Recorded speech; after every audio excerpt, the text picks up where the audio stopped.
കഴിഞ്ഞ ദിവസം ഒരു പേഷ്യൻ്റ് എന്നെ കുറച്ച് ദൂരെയുള്ള സ്ഥലത്തു നിന്ന് വിളിക്കുകയുണ്ടായി. വിളിച്ചു കഴിഞ്ഞപ്പോൾ പറഞ്ഞ ഡോക്ടറെ എൻ്റെ പല്ല് റൂട്ട് കനാൽ ട്രീറ്റ്മെൻറ്റ് ചെയ്തു. റൂട്ട് കനാൽ ട്രീറ്റ്മെൻറ്റ് ചെയ്തതിന് ശേഷം എൻ്റെ വേദന കുറഞ്ഞില്ല. റൂട്ട് കനാൽ ട്രീറ്റ്മെൻറ്റ് ചെയ്തതിന് ശേഷം വേദന കുറയാഞ്ഞതുകൊണ്ട് അവർ എക്സ്റേ എടുത്ത് നോക്കി. അപ്പോൾ ആ ഡോക്ടർ തന്നെ ആ റൂട്ട് കനാൽ ചെയ്തിരുന്ന ഫില്ലിങ്സൊക്കെ എന്ന് പറഞ്ഞാൽ റൂട്ടിനകത്തേക്ക് ചെയ്ത 3 പ്രാവശ്യം നടന്നെങ്ങാണ്ടാണ് അത് റൂട്ട് കനാൽ ചെയ്തത്. അതിനുശേഷം 4ാമതൊരു വിസിറ്റ് പോയപ്പോഴും വേദന കുറഞ്ഞില്ല എന്ന് കണ്ട് ആ റൂട്ട് കനാൽ ചെയ്തിരുന്ന ഫില്ലിങ് മുഴുവൻ എടുത്തു മാറ്റിയതിന് ശേഷം അവർ പല പ്രാവശ്യം ട്രീറ്റ്മെൻറ്റ് ചെയ്തതിന് ശേഷം അവരതൊരു എൻഡോഡോണ്ടിസ്റ്റ് അഥവാ റൂട്ട് കനാൽ ചെയ്യുന്ന സ്പെഷ്യലിസ്റ്റിന് റെഫർ ചെയ്തു. സ്പെഷ്യലിസ്റ്റിന് റെഫർ ചെയ്ത് കഴിഞ്ഞപ്പോൾ സ്പെഷ്യലിസ്റ്റ് അത് മുഴുവൻ ക്ലീൻ ചെയ്തതിന് ശേഷം 2ാമത് ഒരു റൂട്ട് കനാൽ ഫില്ലിങ്ങുകൾ ചെയ്തു. റൂട്ട് കനാൽ ഫില്ലിങ് ചെയ്തതിന് ശേഷം ഇത് പല്ലിന് പിന്നെയും വേദന കണ്ടിന്യൂ ചെയ്തു. ഇപ്പോൾ ആദ്യം 3 പ്രാവശ്യം പോയിട്ടാണ് അത് ഫില്ല് ചെയ്തതിന് ശേഷം 4ാമതൊരു പ്രാവശ്യം അതേ ഡോക്ടർ തന്നെ ഈ റൂട്ട് കനാലിനകത്ത് ചെയ്തിരുന്ന ഫില്ലിങ്സ് എല്ലാം എടുത്തു കളഞ്ഞതിന് ശേഷം വേറൊരു ഡോക്ടറിനെ കൊണ്ട് അതൊരു സ്പെഷ്യലിസ്റ്റ് ഡോക്ടറിനെ കൊണ്ട് ഒരു പ്രാവശ്യം കൂടി അത് ഫില്ല് ചെയ്തതിന് ശേഷവും പല്ലിൻ്റെ വേദന മാറിയില്ല. പല്ലിൻ്റെ വേദന മാറാതെ വന്നു കഴിഞ്ഞപ്പോൾ സ്പെഷ്യലിസ്റ്റ് ഡോക്ടർ പറഞ്ഞു, ഡോക്ടറിൻ്റെ അടുത്ത് തിരിച്ചു ചെന്ന് കഴിഞ്ഞപ്പോൾ സ്പെഷ്യലിസ്റ്റ് ഡോക്ടർ ഇതുപോലെ തന്നെ ഒരു പ്രാവശ്യം കൂടി ഈ പറയുന്ന ഫില്ലിങ്സ് എല്ലാം അകത്തുനിന്ന് എടുത്തു കളഞ്ഞതിന് ശേഷം മറ്റൊരു ഡോക്ടർ പറഞ്ഞു ഇതിന് CBCT എടുത്തു കഴിഞ്ഞാൽ ഇതിൻ്റെ പ്രശ്നങ്ങൾ എന്താണെന്ന് കണ്ടുപിടിക്കാമെന്ന് പറഞ്ഞു.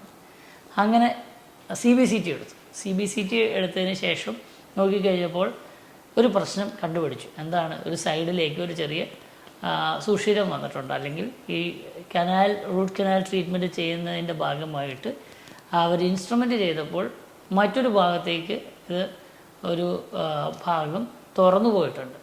ഇപ്പോൾ പേഷ്യൻ്റ് ആകെ ബുദ്ധിമുട്ടില്ല. കാരണം വെച്ചാൽ ആദ്യം ഒരു ഡോക്ടർ ചെയ്തു, ആ ഡോക്ടർ ചെയ്തതിനകത്താണ് വേദന വന്നതെന്ന് പറഞ്ഞു. 2ാമതൊരു ഡോക്ടർ ചെയ്തു, എന്നിട്ടും വേദന വന്നു. അപ്പോൾ 2 ഡോക്ടർമാർ തമ്മിൽ പറയുന്ന ആദ്യത്തെ ഡോക്ടർ ചെയ്തതാണ് പ്രശ്നം എന്ന് രണ്ടാമത്തെ ഡോക്ടർ ചെയ്തപ്പോഴായിരിക്കും പ്രശ്നമെന്ന് 1ാമത്തെ ഡോക്ടർ പറഞ്ഞു. അങ്ങനെ പേഷ്യൻറ്റിൻ്റെ ഏറ്റവും അവസാനം നഷ്ടം വരുന്നത് ആർക്കാണ്? കാരണം പേഷ്യൻ്റാണ്. ഇനിയും ഒരു റൂട്ട് കനാൽ ട്രീറ്റ്മെൻറ്റും കൂടെ ചെയ്യേണ്ടി വരും. കാരണം ഇത് റൂട്ട് കനാൽ ഫില്ലിങ് ചെയ്തിട്ടില്ല. അപ്പോൾ ഇതെല്ലാം വരുന്നതിൻ്റെ ഒരു കാരണം എന്താണ്? ഇതിങ്ങനെ വന്നു കഴിഞ്ഞാൽ എങ്ങനെയാണ് ഇതിനെ പ്രതിരോധിക്കുക? റൂട്ട് കനാൽ ട്രീറ്റ്മെൻറ്റിന് ശേഷം വേദന ഉണ്ടെങ്കിൽ നിങ്ങൾ എന്താണ് ചെയ്യേണ്ടത്? 1, റൂട്ട് കനാൽ ട്രീറ്റ്മെൻറ്റ് എന്ന് പറയുന്നത് ഒരു 97-98% ചികിത്സയ്ക്ക് നല്ല റിസൾട്ടുള്ള ഒരു കാര്യമാണ് റൂട്ട് കനാൽ ട്രീറ്റ്മെൻറ്റ്. അതിനെതിരെ ശക്തമായിട്ട് സംസാരിക്കും. റൂട്ട് കനാൽ ചെയ്യുകയേ ചെയ്യരുത് എന്നൊക്കെ പറയുന്ന പല ആളുകളുണ്ട്. എന്നാൽ അതൊക്കെ പഴയ കാലമാണ്, 100 കൊല്ലം മുമ്പുള്ള റിസർച്ചൊക്കെ എടുത്ത് വെച്ചാണ് അതൊക്കെ പറയുന്നത്. അപ്പോൾ അതിനെപ്പറ്റിയൊക്കെ ഞാൻ ഡീറ്റെയിൽഡായിട്ട് വീഡിയോ കൊടുത്തിട്ടുണ്ട്, അതുകൊണ്ട് അതിലേക്ക് പോകുന്നില്ല. ഒരു 97-98% പല്ലുകളും റൂട്ട് കനാൽ ട്രീറ്റ്മെൻറ്റോടുകൂടെ പൂർണ്ണമായി ഹീൽ ചെയ്യുന്നതാണ്. അപ്പോൾ പൂർണ്ണമായി ഹീൽ ചെയ്യാൻ 2 കാര്യം. 1, പല്ലിനകത്തുള്ള ഇൻഫെക്ഷൻസ് കംപ്ലീറ്റ് ആയിട്ട് ക്ലീൻ ചെയ്യുക, അതിനെ കറക്റ്റായിട്ട് ഫില്ല് ചെയ്യുക. ഇതാണ് ഒരു കാരണം. ഇനി ഈ ഫില്ലിങ് അണ്ടർ ഫിൽഡ് എന്ന് പറഞ്ഞു കഴിഞ്ഞാൽ ഫില്ലിങ് കുറവാണെങ്കിൽ കുറച്ച് ലേറ്റായിട്ട്, ഇപ്പോഴല്ല, കുറച്ച് കാലം കഴിഞ്ഞതിന് ശേഷം വേദന വരാവുന്നതാണ്. കാരണം അതിൻ്റെ അടിയിൽ റിട്രോഗ്രേഡ് ഇൻഫെക്ഷൻ എന്ന് പറയുന്ന ഇൻഫെക്ഷൻ വരാം. ചിലപ്പോൾ ഈ ഫില്ലിങ് കുറച്ച് പുറത്തേക്ക് നിൽക്കും. അങ്ങനെയാകുമ്പോൾ ചിലപ്പോൾ നമ്മൾ കടിക്കുമ്പോൾ ഒക്കെ ഒരു ചെറിയ വേദനയായിട്ട് വന്നിട്ട് പക്ഷേ ഒരു 2-3 ആഴ്ച കൊണ്ട് ആ വേദന മാറിക്കിട്ടാറുണ്ട്. ഇനി നമ്മളുടെ പല്ലിനകത്തുള്ള പ്രശ്നങ്ങൾ മാത്രമേ അഥവാ പല്ലിൻ്റെ റൂട്ടിൻ്റെ കനാലാണ് നമ്മൾ ട്രീറ്റ് ചെയ്യുന്നത്.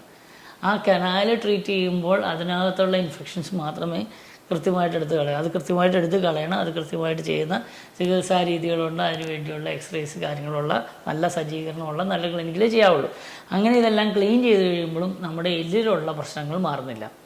ഈ എല്ലിലുള്ള പ്രശ്നങ്ങൾ മാറാത്തത് കൊണ്ട് ഈ എല്ലിലുള്ള പ്രശ്നങ്ങൾ മാറാൻ വേണ്ടിയാണ് നമ്മൾ ആൻറ്റിബയോട്ടിക്സ്, ആൻറ്റി ഇൻഫ്ലമേറ്ററി മുതലായ കാര്യങ്ങളെല്ലാം മരുന്നായിട്ട് നിങ്ങൾക്ക് തരുന്നത്. എല്ലിൻ്റെ പ്രശ്നങ്ങൾ കുറയ്ക്കുവാനും അത് പൂർണ്ണമായിട്ട് മാറാൻ പല്ലിൻ്റെ ചുറ്റുമുള്ള ഭാഗങ്ങളിലുള്ള നീരും കാര്യങ്ങളും എല്ലാം കുറയാൻ വേണ്ടിയാണ് ആൻറ്റിബയോട്ടിക് തരുന്നത്. അപ്പോൾ അതെല്ലാം കുറയ്ക്കണം.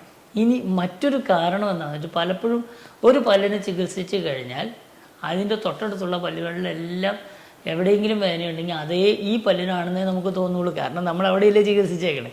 അതുകൊണ്ട് തന്നെ നിങ്ങൾ ഒരു പല്ലിന് മാത്രമായിട്ട് ചികിത്സ എടുക്കാതിരിക്കുക. നിങ്ങളുടെ തൊട്ടടുത്തുള്ള പല്ലിന് ഇതേപോലെ തന്നെ ഒരു പ്രശ്നമുണ്ടെങ്കിൽ ആ പ്രശ്നം പൂർണ്ണമായും മാറിയോ എന്ന് നോക്കുക. ഭക്ഷണം ഇടയ്ക്ക് കയറുന്നുണ്ടെങ്കിൽ അതിനുള്ള ട്രീറ്റ്മെൻറ്റിനെ കുറിച്ചും നിങ്ങൾ ആലോചിക്കുക. അതിനുശേഷം മാത്രമേ റൂട്ട് കനാൽ ട്രീറ്റ്മെൻറ്റ് ചെയ്ത പല്ല് ഒരു 2 ആഴ്ച സമയത്തേക്ക് നിങ്ങൾ അതിനെ വെറുതെ വിടുക. അതിനകത്ത് കടിച്ചു നോക്കുക, പിടിച്ചു നോക്കുക, അതിനെ ആട്ടി നോക്കുക. എന്നിട്ട് ചിലർ പറയും ഞാൻ മോണയെ തൊടുമ്പോഴാണ് വേദന. എല്ലാ നേരവും ഒരു അരമണിക്കൂർ കൂടുമ്പോൾ അവർ മോണയിൽ പ്രസ് ചെയ്ത് നോക്കും.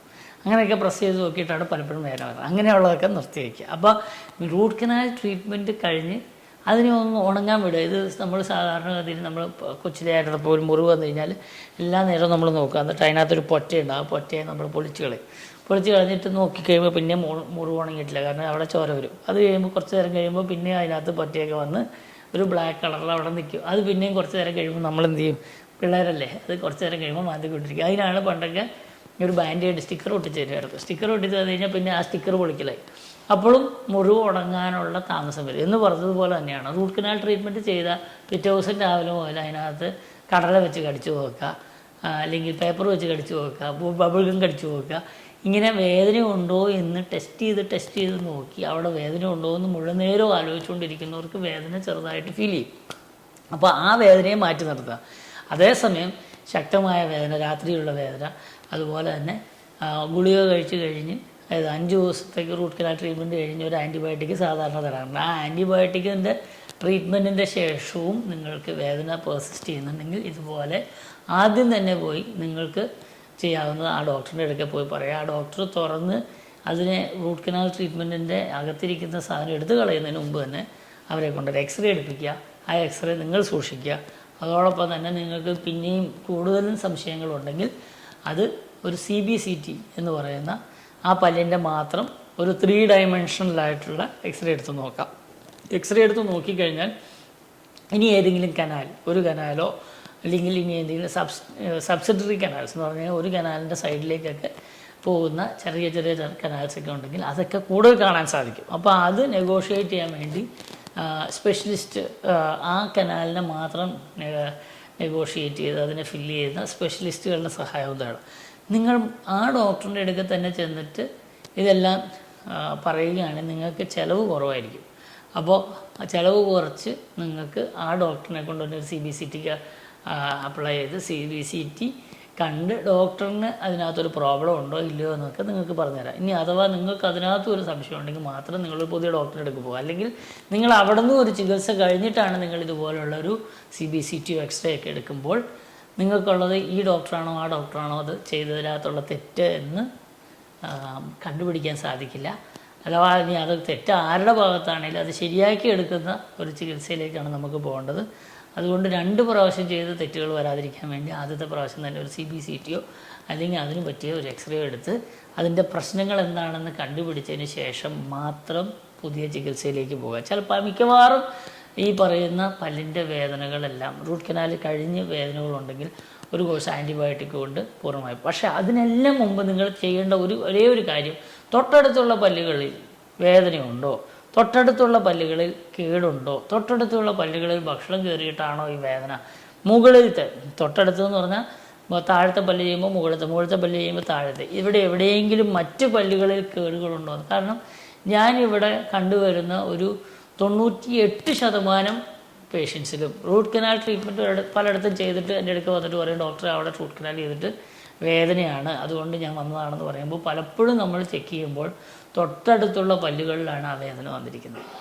അപ്പോൾ അതിൻ്റെ ചികിത്സ ചെയ്യേണ്ടി വരും. കാരണം എന്ന് വെച്ചാൽ അല്ലാതെ ഈ പല്ലിനാണ് എന്ന് നമുക്ക് തോന്നും. കാരണം എന്ന് വെച്ചാൽ നമ്മൾ അവിടെയാണ് ചികിത്സിച്ചത്, അവിടെയാണ് ഈ പ്രശ്നങ്ങളൊക്കെ ഉള്ളത്. തൊട്ടടുത്തുള്ള പല്ലുകളെ അതിൻ്റെ കേടിനെ പറ്റി നിങ്ങൾ ബോധവാന്മാരും അല്ലാത്തതുകൊണ്ടാണ് പലപ്പോഴും അങ്ങനെ ഒരു പ്രശ്നം ഉണ്ടായിരിക്കുന്നത്. അതുകൊണ്ട് തൊട്ടടുത്തുള്ള പല്ലുകളുടെ അവസ്ഥയും കൂടെ മനസ്സിലാക്കിയതിന് ശേഷം മാത്രമേ റൂട്ട് കനാൽ ട്രീറ്റ്മെൻറ്റ് ചെയ്ത പല്ലിനാണ് എന്ന് സ്ഥിരീകരിക്കാൻ പാടുള്ളൂ. അതിന് ശേഷം മാത്രമേ നിങ്ങൾ അതിനെ റീട്രീറ്റ്മെൻറ്റ് മൊഡാലിറ്റിയിലേക്കെല്ലാം പോകാവുള്ളൂ. പിന്നെ ഒരു റൂട്ട് കനാൽ ട്രീറ്റ്മെൻറ്റ് ചെയ്തു, ഇനി വേറൊരു വലിയൊരു കാര്യമാണ് റൂട്ട് കനാൽ ട്രീറ്റ്മെൻറ്റ് ചെയ്തു. റൂട്ട് കനാൽ ട്രീറ്റ്മെൻറ്റ് ചെയ്തതിന് ശേഷം നിങ്ങൾ വെറുതെ ഒരു എക്സ്റേ എടുത്തു, ഒരു വേദനയൊന്നും ഇല്ലാതിരുന്നു, ഒരു കുഴപ്പമില്ലാതിരിക്കുന്ന സമയത്ത് നിങ്ങൾ പോയി ഒരു എക്സ്റേ എടുത്തു. എക്സ്റേ എടുത്ത് കഴിഞ്ഞപ്പോൾ റൂട്ട് കനാൽ ട്രീറ്റ്മെൻറ്റ് ചെയ്ത പല്ലിൻ്റെ അടിയിൽ ഒരു ബ്ലാക്ക് ഏരിയ അഥവാ ഇൻഫെക്ഷൻ ഉള്ളതുപോലെ ഡോക്ടർ ഒരു സംശയം പ്രകടിപ്പിച്ചു. ഉടനെ തന്നെ പോയി റൂട്ട് കനാൽ മാറ്റരുത്, കാരണം വെച്ചാൽ ഈ റൂട്ട് കനാൽ ട്രീറ്റ്മെൻറ്റ് എന്ന് പറയുന്നതിനകത്തുള്ള ബോണി ചേഞ്ചസ്, ഞാൻ പറഞ്ഞല്ലോ എല്ലിൻ്റെയും തൊട്ടടുത്തുള്ള ഭാഗത്തിൻ്റെയൊക്കെ ഇൻഫെക്ഷൻസ് മാറാൻ വേണ്ടി ആൻറ്റിബയോട്ടിക് കഴിക്കുന്ന കാര്യം ഞാൻ പറഞ്ഞല്ലോ. ആ ആൻറ്റിബയോട്ടിക് മാറിയാൽ എല്ലുകൾ വീണ്ടും പുനഃക്രമീകരിച്ച് അത് പുനർനിർമ്മിതി വേണം. കാരണം പലപ്പോഴും അതിൻ്റെ അടിയിൽ വലിയ സിസ്റ്റൊക്കെ ഉണ്ടായിരുന്നിരിക്കും. അത് ചെറുതായി കുറഞ്ഞ് അതിൻ്റെ ഇൻഫ്ലമേഷനൊക്കെ എക്സ്റേയിൽ കാണാതാവണമെങ്കിൽ ചിലപ്പോൾ വർഷങ്ങളോളം എടുക്കാം. അപ്പോൾ വേദനയൊന്നും ഇല്ലാത്ത പല്ലുകളിൽ താഴെ ഒരു ചെറിയൊരു റേഡിയോ ലൂസൻസി അഥവാ ബ്ലാക്ക് പോലെ ഒരു സ്ഥലം കണ്ടു, അങ്ങനെ വേദനയൊന്നും ഇല്ലെങ്കിൽ ദയവ് ചെയ്ത് നിങ്ങൾ അതിനകത്ത് കയറി പണിയരുത്. അത് പണിത് റൂട്ട് കനാലെല്ലാം എടുത്ത് കളഞ്ഞ് ഏറ്റവും അവസാനം അവർ പറയും പല്ല് എടുത്ത് കളഞ്ഞോ എന്നിട്ട് നമുക്ക് ഇംപ്ലാന്റ് ചെയ്യാമെന്ന് പലരും പറഞ്ഞു കേൾക്കാറുണ്ട്. അങ്ങനെയൊന്നും ചെയ്യേണ്ട യാതൊരു കാര്യമില്ല. കാരണം ഈ പറയുന്ന ഇംപ്ലാന്റ് ചെയ്താലും വീണ്ടും ഇതുപോലെ തന്നെ ചെറിയ റേഡിയോ ലൂസൻസിയൊക്കെ ഡെവലപ്പ് ചെയ്യാം. റേഡിയോ ലൂസൻസി ഡെവലപ്പ് ചെയ്യുമ്പോൾ നല്ലൊരു ഇംപ്ലാന്റോളജിസ്റ്റ് ആണെങ്കിൽ നമുക്കതിനെ ട്രീറ്റ് ചെയ്യാമെന്ന് പറയും. അല്ലെങ്കിൽ ഇതേപോലെ തന്നെ വേറൊരു ഇംപ്ലാന്റോളജിസ്റ്റെ കാണിച്ച് കഴിഞ്ഞാൽ ആ ഇംപ്ലാന്റ് എടുത്ത് കളഞ്ഞിട്ട് പിന്നെ വേറെ ഇംപ്ലാന്റ് ഇടുന്ന കാര്യമൊക്കെ പറയും. അപ്പോൾ അതുകൊണ്ട് ആദ്യമേ തന്നെ നമ്മുടെ പല്ലിനെ സേവ് ചെയ്ത കാര്യവും സേവ് ചെയ്യുന്നതും അതുപോലെ തന്നെ വേദനയില്ലാതെ ഇരിക്കുന്നതുമാണ് ഏറ്റവും നല്ലത്. അതുകൊണ്ട് പല്ലുകളെ നിങ്ങൾ സൂക്ഷിക്കുമ്പോൾ, പല്ലുകൾക്ക് പ്രശ്നങ്ങളുണ്ടാകുമ്പോൾ അതിൻ്റെ സ്പെഷ്യലിസ്റ്റിനെ കാണുകയും അത് എന്താണെന്ന് കണ്ടുപിടിച്ചതിന് ശേഷം മാത്രം അതിനകത്തേക്ക് ഒരു ഇൻ്റർവെൻഷൻ എന്ന് പറഞ്ഞു കഴിഞ്ഞാൽ അതിന് വേണ്ടി ഒരു മാറ്റം വരുത്തുകയും ചെയ്യുക. അല്ലെങ്കിൽ നിങ്ങളുടെ ധനം, നിങ്ങളുടെ സമയം, നിങ്ങളുടെ ആരോഗ്യം ഇതെല്ലാം നഷ്ടമാകുകയും അതിനേക്കാൾ എല്ലാം കൂടുതൽ നിങ്ങളുടെ മനസ്സമാധാനം നഷ്ടമാകുകയും ചെയ്യും. അതുകൊണ്ട് റൂട്ട് കനാൽ ചെയ്തതിന് ശേഷം പല്ലുവേദന വന്നാൽ ഈ പറയുന്ന പ്രോട്ടോക്കോൾ, ഒന്ന് നിങ്ങൾ അതേ ഡോക്ടറിനെ ഒന്ന് പോയി കാണുക, എന്നിട്ട് എന്താണ് പ്രശ്നമെന്ന് മനസ്സിലാക്കുക. രണ്ട്, അതിനൊരു കൃത്യമായ എക്സ്റേ എടുത്ത് നോക്കുക. എന്ന് പറഞ്ഞാൽ ആദ്യം ഒരു 2 ഡയമെൻഷണൽ എക്സ്റേ, സാധാരണ എക്സ്റേ എടുക്കുക. അതിനകത്ത് കൃത്യമായ കാര്യങ്ങൾ കണ്ടില്ലെങ്കിൽ ഒരു CBCT എന്ന് പറഞ്ഞാൽ 3 ഡയമെൻഷണൽ എക്സ്റേ. 2 ഡയമെൻഷനിലാണ് സാധാരണ എക്സ്റേ എന്ന് പറഞ്ഞാൽ ഫിലിമിൽ കാണുന്ന എക്സ്റേ. 3 ഡയമെൻഷണൽ എക്സ്റേ എന്ന് പറഞ്ഞു കഴിഞ്ഞാൽ നമ്മുടെ CT, നമ്മൾ സാധാരണ CT സ്കാൻ എന്ന് പറയില്ലേ, അതുപോലുള്ള 3 ഡയമെൻഷണൽ എക്സ്റേ ഒരു പല്ലിന് വേണമെങ്കിൽ എടുക്കാവുന്ന ടെക്നോളജി വന്നിട്ടുണ്ട്. അത് ചെയ്യുക. അതിനെല്ലാം പുറമെ തൊട്ടടുത്തുള്ള പല്ലുകളുടെയൊക്കെ ആരോഗ്യവും കൂടി നിങ്ങൾ നോക്കുക. അതിനുശേഷം മാത്രമേ റൂട്ട് കനാൽ ട്രീറ്റ്മെൻറ്റിനാണ് എന്ന് ചെയ്ത പല്ലിനാണെന്ന് തീർച്ചയായും കൺഫേം ചെയ്തതിന് ശേഷം ഒരു റൂട്ട് കനാൽ സ്പെഷ്യലിസ്റ്റ് അഥവാ എൻഡോഡോണ്ടിസ്റ്റിനെ തന്നെ കണ്ട് അതിൻ്റെ പ്രശ്നത്തിന് പരിഹാരം തേടുക. ഇതാണ് കൃത്യമായി ചെയ്യേണ്ടുന്ന ഓപ്ഷൻസ്. അതിനു വേണ്ടിയാണ് ഈ വീഡിയോ ഇട്ടത്. നിങ്ങൾക്കിതുപോലെ അറിവ് നേടുവാൻ, നിങ്ങളുടെ പല്ലുകളെക്കുറിച്ച് അറിയുവാൻ, പല്ലുകളുടെ ചികിത്സയെക്കുറിച്ച് അറിയുവാൻ പല്ലു ഡോക്ടർ സബ്സ്ക്രൈബ് ചെയ്യുന്ന കാര്യം ഞാൻ ഓർമ്മിക്കട്ടെ. ഇത് നിങ്ങൾക്ക് പ്രയോജനകരമായെങ്കിൽ നിങ്ങളുടെ ഫ്രണ്ട്സിന് അയച്ചു കൊടുക്കുക. പല്ല് റൂട്ട് കനാൽ ചെയ്തതിന് ശേഷം വേദനയാണെന്ന് പറയുന്ന എല്ലാ ഫ്രണ്ട്സിനും ഇത് അയച്ചു കൊടുക്കുക. നിങ്ങളുടെ കുടുംബ യൂണിറ്റിലുള്ളവർക്ക്, നിങ്ങളുടെ സുഹൃത്തുക്കൾക്ക്, നിങ്ങളുടെ മറ്റേ ക്ലാസ്മേറ്റ്സിൻ്റെയൊക്കെ ചാറ്റ്സിൻ്റെ കൂടെ ചെറിയ അറിവിൻ്റെ നുറുങ്ങുകൾ അയച്ചു കൊടുക്കുന്നതിനോടൊപ്പം എൻ്റെ ഈ വീഡിയോ അയച്ചു കൊടുക്കുന്നത് അവർക്ക് പ്രയോജനകരമാവും. അവർ പുഞ്ചിരിയോടിരിക്കുന്നത് നിങ്ങൾക്കും പ്രയോജനകരമാവും. Thank you very much. I am doctor Thomas Nechippadam from Marine Drive, Cochin.